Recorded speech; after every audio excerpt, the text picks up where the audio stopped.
Assalamu alaikum class.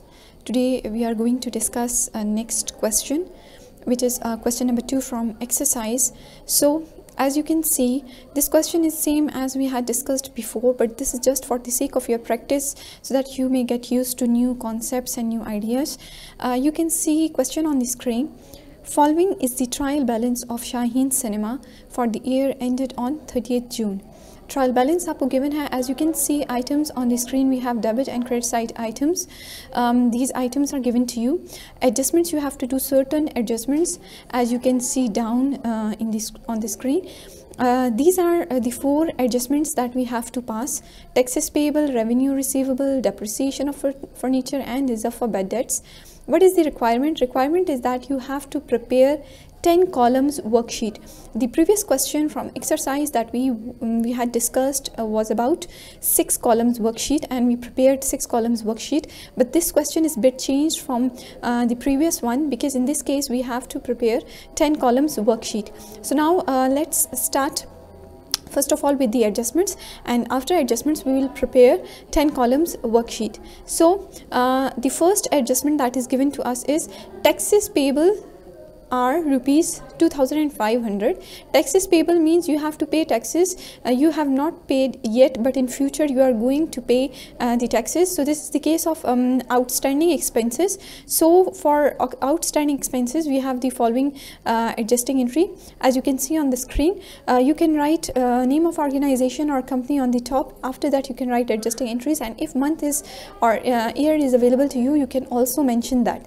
After that, let's starting with the first adjusting entry. They were saying in the adjustments that taxes payable are 2,500.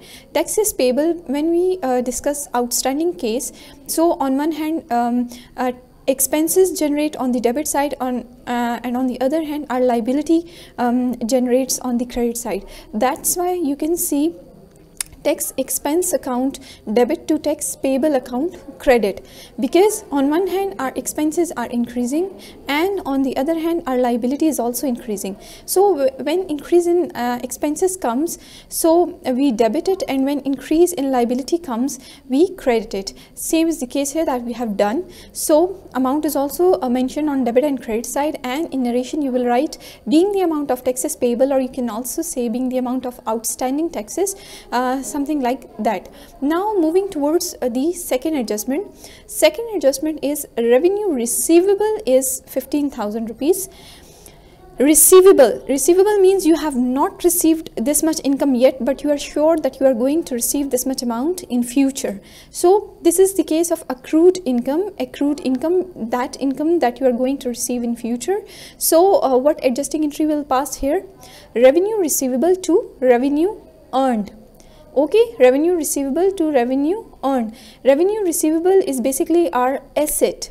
You can say receivable. Receivable means, or you can say income receivable is basically our asset, means it can be categorized as account receivable that we discussed the case of account receivable. So same is the case here. Revenue receivable is basically your asset. Increase in asset is recorded as on debit side. On the other hand, revenue earned means this would bring about increase in your income, and when increase in income occurs, we credit it. That's why revenue receivable debit to revenue earned credit. Amount is 15,000 rupees and in narration you will write being the amount of revenue not received yet, means this is the revenue that you are going to receive in future. So that's why we have written down this narration. Now moving towards third adjustment.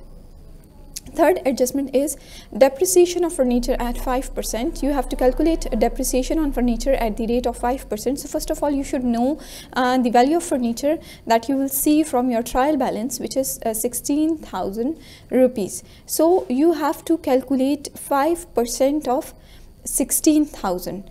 So when you calculate 5% of 16,000, you will get 800 rupees. So double side effect, as you can see, on one hand our expense is increasing, that's why we have debited it, and on the other hand accumulated depreciation is also increasing, which means which is bringing about decrease in the value of our asset. That's why we have credited it and amount is mentioned as 800 rupees. In narration you can write being the amount of depreciation on machinery. This is our narration. Now let's moving towards the last adjustment. Last adjustment is reserve for bad debts rupees 300. They are saying that you have to generate, you have to create reserve, or you can say allowance for bad debts, which is rupees 300. So in this case, double-sided effect is bad debt expense account to allowance for bad debts account credit. Bad debt expense account is being shown on the debit side because on one hand increase in expenses is there, that's why we have debited it, and on the other hand when we generate allowance, the value of our account receivable decreases. So when the value of our account receivable decreases, so decrease in asset is basically recorded on credit side. That's why this double-sided effect is shown with the amounts, which is rupees 300. And in narration you will write being the amount of reserve generated, or you can also say being the amount of reserve for bad debts, like that. So this was the adjusting entry of exercise number 2. So hopefully it would be clear to you. Next we are going to generate 10 columns worksheet. So that would be in continuation with the next video. So you have to watch the next video as well in order to completely understand this question. Thank you, class.